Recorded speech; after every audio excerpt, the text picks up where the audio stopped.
தமிழ் மாநில பாரதிய மசூர் சங்கத்தின் அமைப்பு செயலாளர் திரு பி தங்கராஜி அவர். தங்கராஜியை பற்றி ஸ்பெசிஃபிக்காக அறிமுகம் சொல்லணும். அவர் வந்து பிரச்சாரக்னா ஒரு சிலருக்கு தெரிஞ்சிருக்கும், ஒரு சிலருக்கு தெரிஞ்சிருக்காரு. பாரதிய மசூர் சங்கத்திற்கு தாய் அமைப்பு வந்து RSS, ராஷ்டிரிய ஸ்வயம் சேவக சங்கம். கேள்விப்பட்டிருக்கு. ராஷ்டிரிய ஸ்வயம் சேவக சங்கத்தில் கிட்டத்தட்ட ஒரு 45 கிளை அமைப்புகள் இருக்கு. அதில் தொழிலாளர்களுக்கான அமைப்பு பாரதிய மசூர் சங்கம், அது மாதிரி மாணவர்களுக்கான அமைப்பு ABVP, விவசாயிகளுக்கான அமைப்பு கிசான் சங்கம், அரசியலுக்கான அமைப்பு பாரதிய ஜனதா கட்சி. ஸோ அது மாதிரி ஒவ்வொரு தனித்தனி அமைப்புகள் இருக்குது. அது மாதிரி தொழிலாளர்களுக்கான அமைப்பு பாரதிய மசூர் சங்கம்.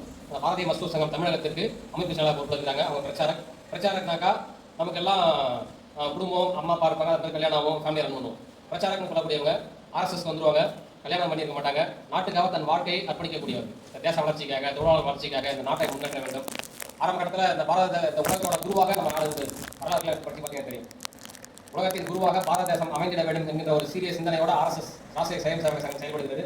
ஸோ அதோட பிரச்சாரக் நம்ம தங்கராஜி அரசு நமக்கு பிரச்சாரக்கு நம்ம அமைச்சராக கொடுத்துருக்காங்க. நமக்கு பாரதிய மசூர் சங்கத்திற்கு அந்த பொறுப்பிலிருந்து நம்ம வழிகாட்டி இருக்காங்க. அவங்க தொடர்ந்து பொறுப்பாளர் அறிவிப்பு மாற்றம் தெரியும்.